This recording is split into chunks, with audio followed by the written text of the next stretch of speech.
the ASMR Book Club with yet another chapter reading of Pride and Prejudice by Jane Austen.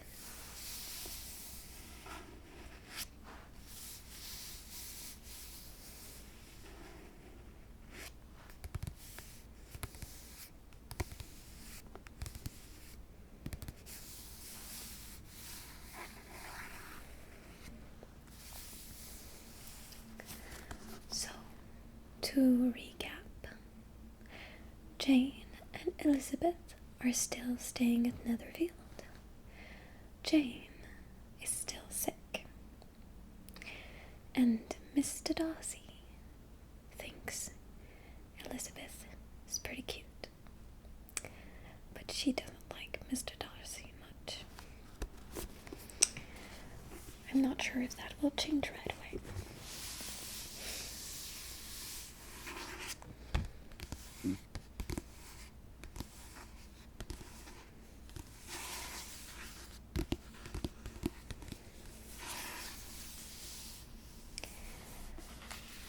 Let's continue with chapter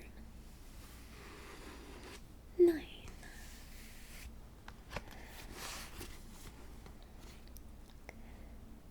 Elizabeth passed the chief of the night in her sister's room, and in the morning had the pleasure of being able to send a tolerable answer to the inquiries which she very early received from Mr. Bingley by a housemaid, and some time afterwards from the 2 elegant ladies who waited on his sisters.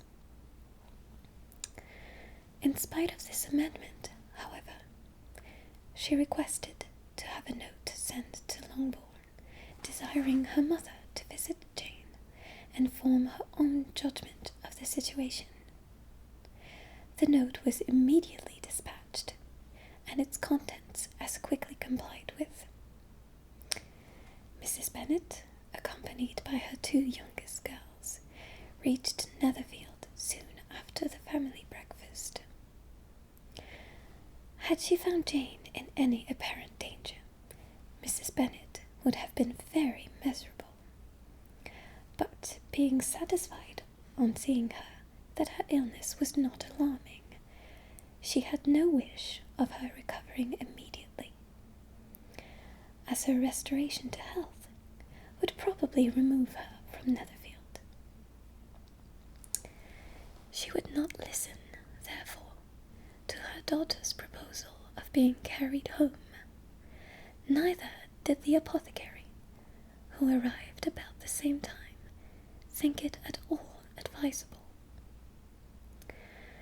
After sitting a little while with Jane, on Miss Bingley's appearance and invitation, the mother and 3 daughters all attended her into the breakfast parlour. Mr. Bingley met them with hopes that Mrs. Bennet had not found Miss Bennet worse than she expected. "Indeed I have, sir," was her answer. "She is a great deal too ill to be moved. Mr. Jones says we must not think of moving her. We must trespass a little longer on your kindness." "Removed!" cried Bingley. "It must not be thought of. My sister, I am sure, will not hear of her removal."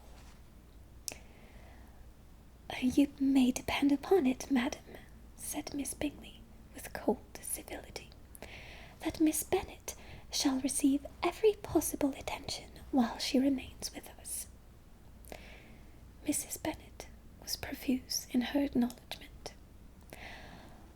"I am sure," she added, "if it was not for such good friends, I do not know what would become of her, for she is very ill indeed, and suffers a vast deal, though with the greatest patience in the world, which is always the way with her, for she has, without exception, the sweetest temper I ever met with. I often tell my other girls they are nothing to her, sweet room here, Mr. Bingley, and a charming prospect over that gravel walk. I do not know a place in the country that is equal to Netherfield. You will not think of quitting it in a hurry, I hope, though you have but a short lease.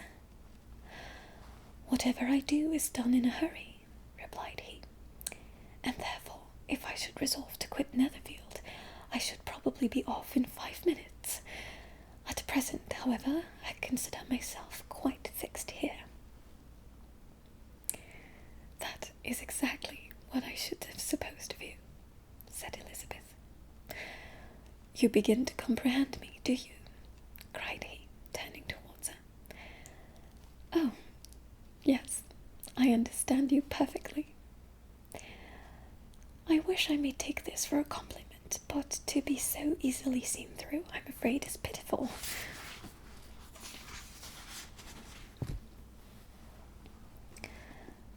That is as it happens. It does not necessarily follow that a deep, intricate character is more or less estimable than such a one as yours. Lizzie, cried her mother, remember where you are, and do not run on in the wild manner that you are suffered to do at home. I did not know before, continued Bingley immediately, that you were a studier of character. It must be an amusing study. Yes, but intricate characters are the most amusing. They have at least that advantage. The country, said Darcy, can in general supply but a few subjects for such a study. In a country neighbourhood you move in a very confined and unvarying society. But people themselves alter so much that there is something new to be observed in them forever. Yes, indeed, cried Mrs. Bennet, offended by his manner of mentioning a country neighbourhood. I assure you there is quite as much of that going on in the country as in town. Everybody was surprised, and Darcy, after looking at her for a moment, turned away silently. Mrs. Bennet, who fancied she had gained a complete victory over him, continued her triumph. I cannot see that London has any great advantage over the country for my part, except the shops and public places. The country is a vast deal pleasanter, is it not, Mr. Bingley? When I am in the country, he replied, I never wish to leave it, and when I am in town it is pretty much the same. They have each their advantages, and I can be equally happy in either. Aye, well, that is because you have the right disposition, but that gentleman, looking at Darcy, seemed to think the country was nothing at all. Indeed, mamma, you are mistaken, said Elizabeth, blushing for her mother. You quite mistook Mr. Darcy. He only meant that there were not such a variety of people to be met with in the country as in town, which you must acknowledge to be true. Certainly, my dear, nobody said there were, but as to not meeting with many people in this neighbourhood, I believe there are few neighbourhoods larger. I know we dine with 24 families. Nothing but concern for Elizabeth could enable Bingley to keep his countenance. His sister was less delicate, and directed her eye towards Mr. Darcy with a very expressive smile. Elizabeth, for the sake of saying something that might turn her mother's thoughts, now asked if Charlotte Lucas had been at Longbourn since her coming away. Yes, she called yesterday with her father. What an agreeable man Sir William is, Mr. Bingley, is not he? So much the man of fashion, so genteel and so easy. He has always something to say to everybody. That is my idea of good breeding, and those persons who fancy themselves very important and never open their mouths quite mistake the matter. Charlotte dine with you? No, she would go home. I fancy she was wanted about the mince pies. For my part, Mr. Bingley, I always keep servants that can do their own work. My daughters are brought up differently, but everybody is to judge for themselves, and the Lucases are very good sort of girls, I assure you. It is a pity they are not handsome. Not that I think Charlotte so very plain, but then she is our particular friend. She seems a very pleasant young woman, said Bingley. Oh, yes, dear, but you must own she is very plain.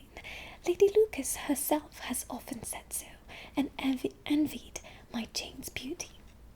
I do not like to boast my own child, but to be sure, Jane, one does not often see anybody better looking. It is what everybody says.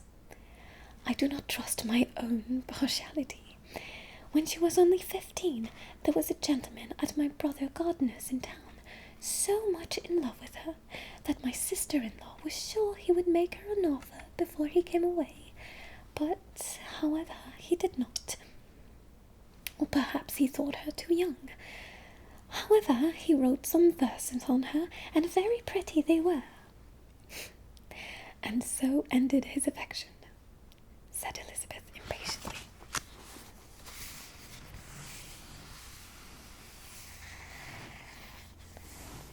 There has been many a one, I fancy, overcome in the same way.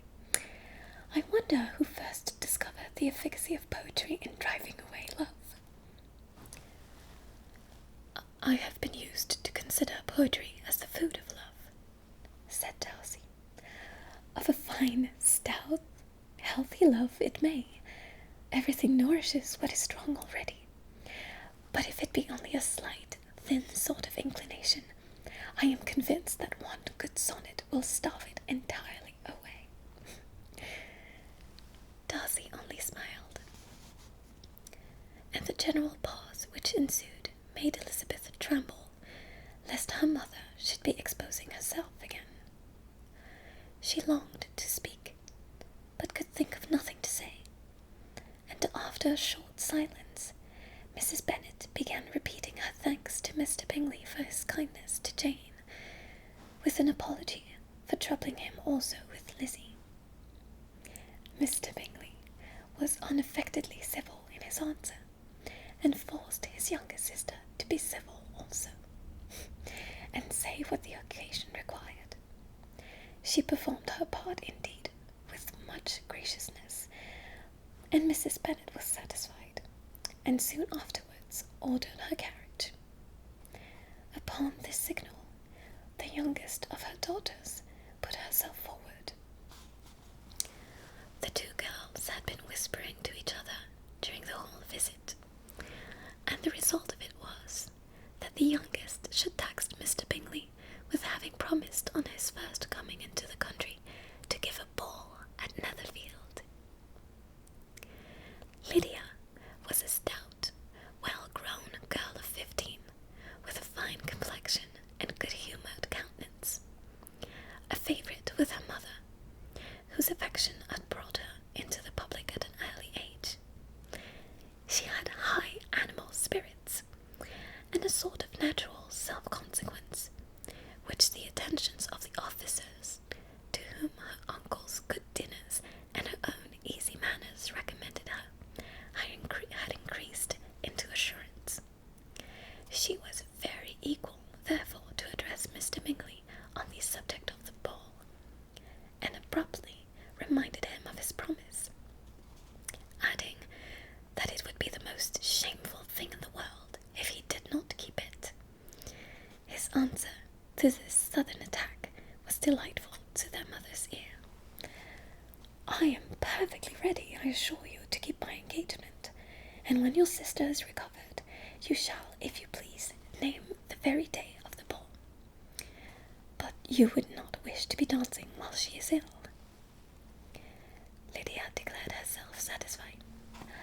Oh, yes, it would be much better to wait till Jane was well, and by that time, most likely, Captain Carter would be at Meryton again, And when you have given your ball, she added, I shall insist on their giving one also.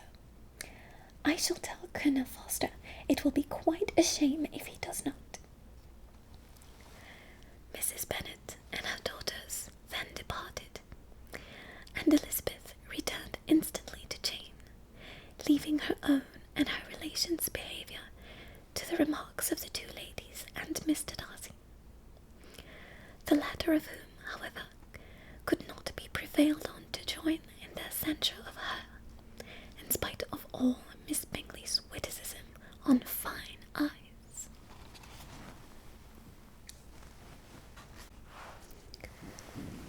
Chapter 10. The day passed much as the day before had done.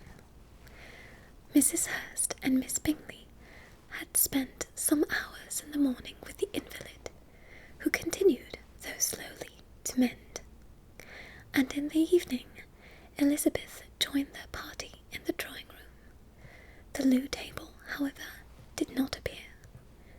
Mr. Darcy was writing, and Miss Bingley, seated near him, was watching the progress of his letter, and repeatedly calling off his attention by messages to his sister. Mr. Hurst and Mr. Bingley were at piquet, and Mrs. Hurst was observing their game. Elizabeth took up some needlework, and was sufficiently amused in attending to what passed between Mr. Darcy and his companion. The perpetual commendations of the lady, either on his handwriting, or on the evenness of his line, or on the length of his letter, with the perfect unconcern with which her praises were received, formed a curious dialogue, which was exactly in unison with her opinion of each. How delighted Miss Darcy will be to receive such a letter! He made no answer. You write uncommonly fast. You are mistaken. I write rather slowly. How many letters you must have occasion to write in the course of the year! Letters of business, too.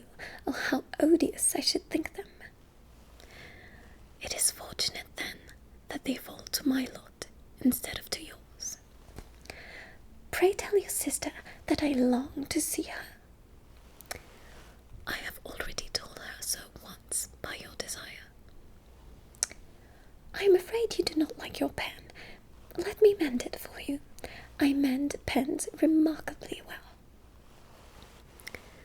Thank you, but I can always mend my own. How can you contrive to write so even? He was silent. Tell your sister I am delighted to hear of her improvement on the harp, and pray let her know that I am quite in raptures with her beautiful little design for a table, and I think it infinitely superior to Miss Grantley's. Will you give me leave to defer your raptures till I write again? At present I have not room to do them justice. Oh, it is of no consequence. I shall see her in January. But do you always write such charming long letters to her, Mr. Darcy? They are generally long, but whether always charming, it is not for me to determine. It is a rule with me that a person who can write a long letter with ease cannot write ill. That will not do for a compliment to Darcy, Caroline, cried her brother, because he does not write with ease. He studies too much for words of 4 syllables. Do not you, Darcy? My style of writing is very different from yours. Oh, cried Miss Bingley, Charles writes in the most careless way imaginable. He leaves out half his words and blots the rest. My ideas flow so rapidly that I have not time to express them, by which means my letter sometimes conveys no ideas at all to my correspondence. Your humility, Mr. Bingley, said Elizabeth, must disarm reproof. Nothing is more deceitful, said Darcy, than the appearance of humility. It is often only carelessness of opinion, and sometimes an indirect boast. And which of the two do you call my little recent piece of modesty? The indirect boast, for you are really proud of your defects in writing, because you consider them as proceedings from a rapidity of thought and carelessness of execution, which, if not estimable, you think at least highly interesting. The power of doing anything with quickness is always much prized by the possessor, and often without any attention to the imperfection of the performance. When you told Mrs. Bennet this morning that if you ever resolved on quitting Netherfield, you should be gone in 5 minutes, you meant it to be a sort of panegyric, of compliment to yourself. And yet what is there so very laudable in a precipitance which must leave very necessary business undone, and can be of no real advantage to yourself or anyone else? Nay, cried Bingley, this is too much, to remember at night all the foolish things that were said in the morning. And yet, upon my honour, I believe what I said of myself to be true, and I believe it at this moment. At least, therefore, I did not assume the character of needless precipitance merely to show off before the ladies. I dare say you believed it, but I am by no means convinced that you would be gone with such celerity. Your conduct would be quite as dependent on chance as that of any man I know, and if, as you are mounting your horse, a friend were to say, Bingley, you had better stay till next week, you would probably do it. You would probably not go, and, at another word, might stay a month.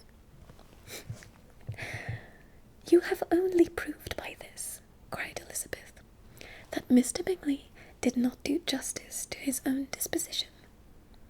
You have shown him off now much more than he did himself.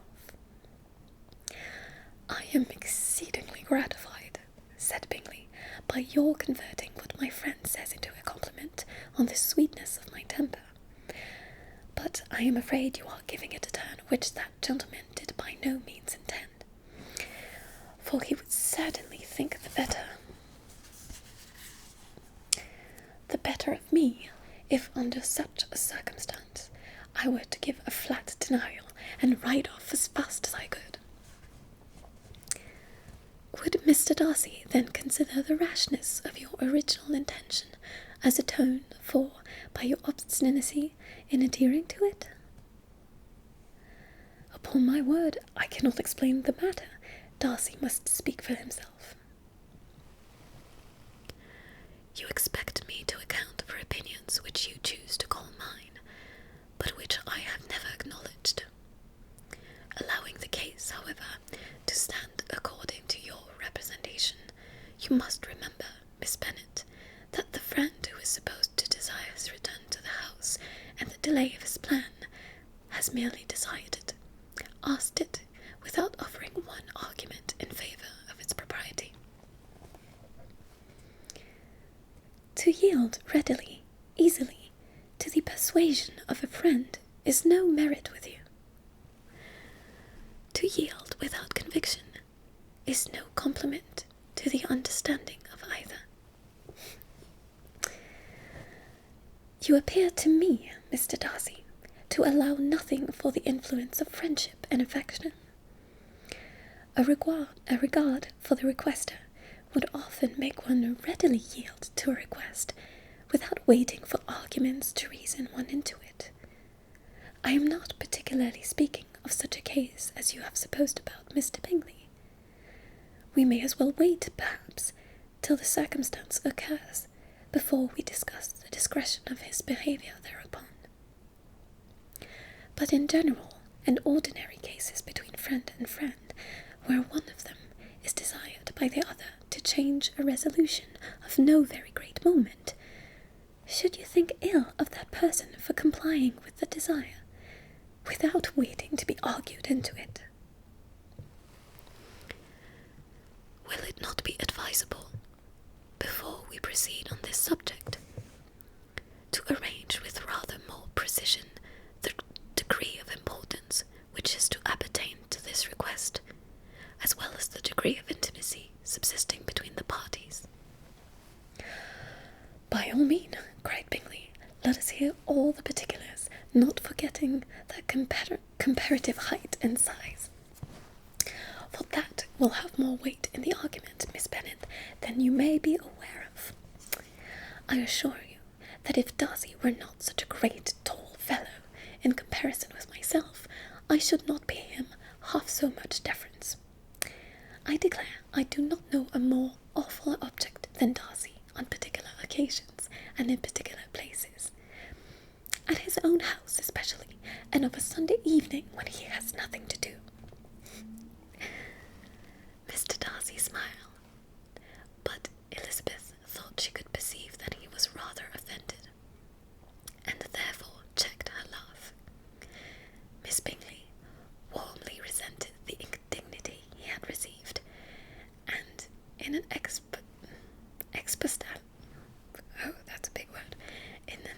expostulation with her brother for talking such nonsense. Expostulation. That is going to be my word of the day. Sorry about that.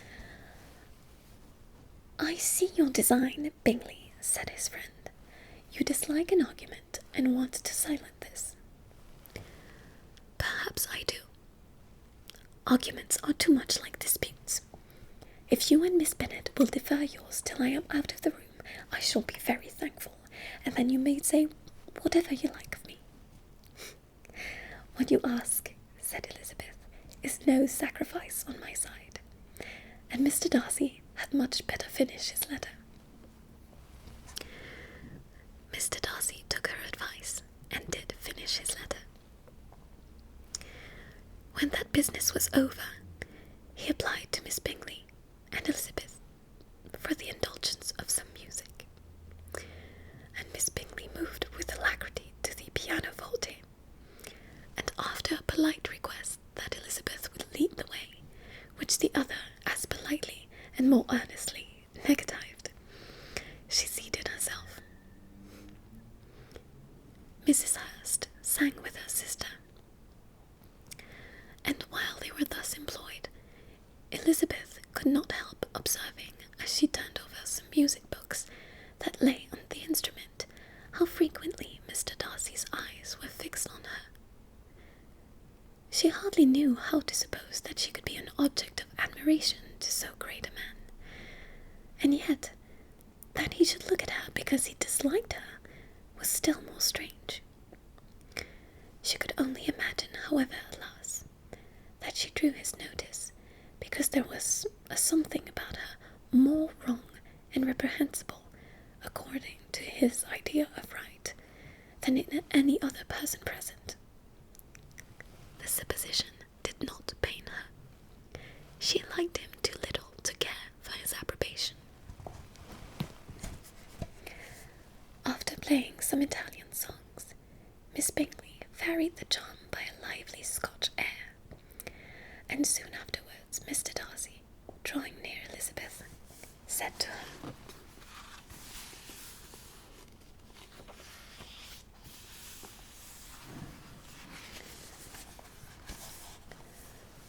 "Do you not feel a great inclination, Miss Bennet, to seize such an opportunity of dancing a reel?" She smiled, but made no answer. He repeated the question, with some surprise at her silence. "Oh," said she, "I heard you before, but I could not immediately determine what to say in reply.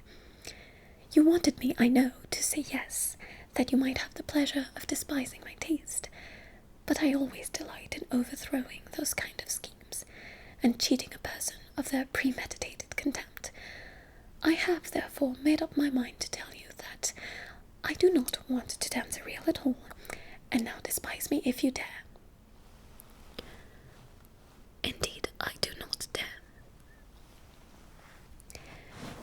Elizabeth, having rather expected to affront him, was amazed at his gallantry, but there was a mixture of sweetness and archness in her manner which made it difficult for her to affront anybody, and Darcy had never been so bewitched by any woman as he was by her.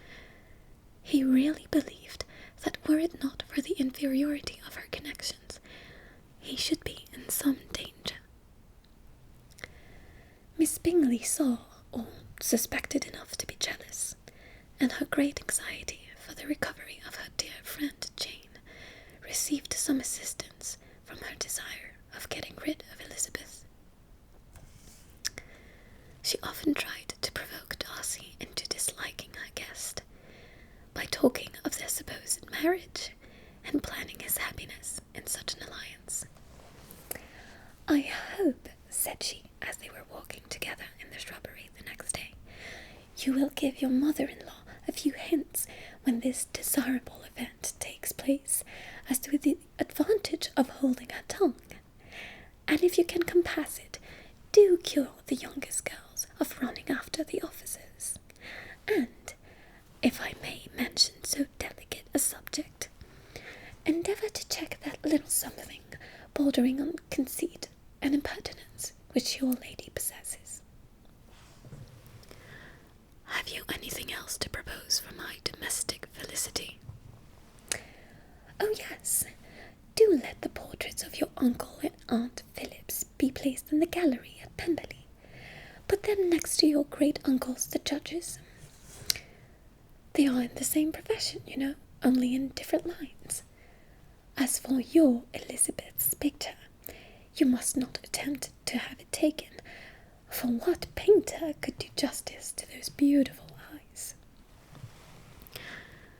It would not be easy, indeed, to catch their expression, but their colour and shape and the eyelashes, so remarkably fine, might be copied. At that moment they were met from another walk by Mrs. Hurst and Elizabeth herself.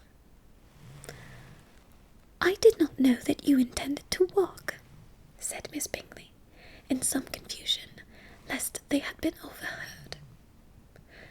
"You used us abominably ill," answered Mrs. Hurst, "in running away without telling us that you were coming out."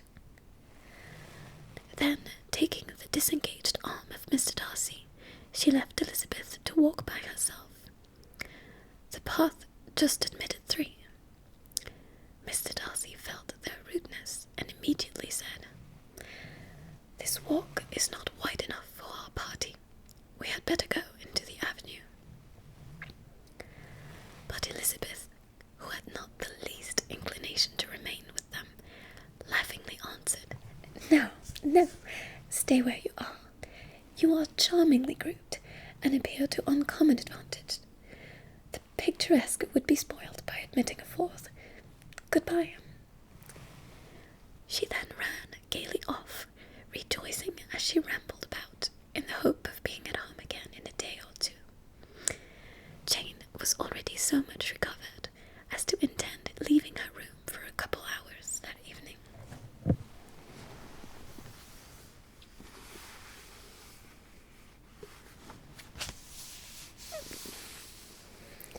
So that's it for chapter 10.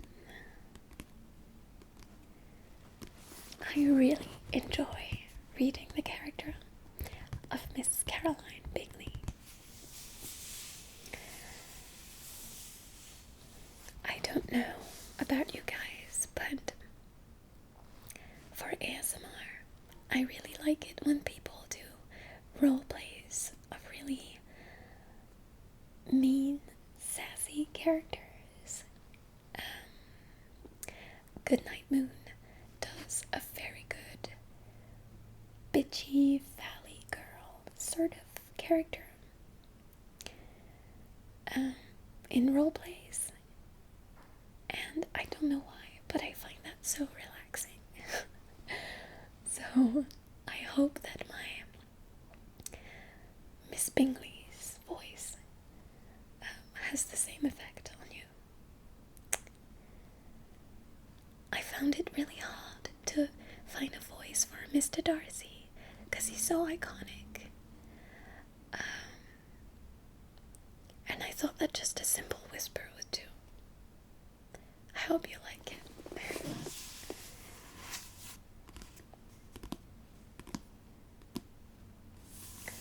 I thought that for my next video, I might read something in French for you. Because French is actually my first language. In case you did not notice, I have an accent. I'm sure you've noticed. It's very noticeable.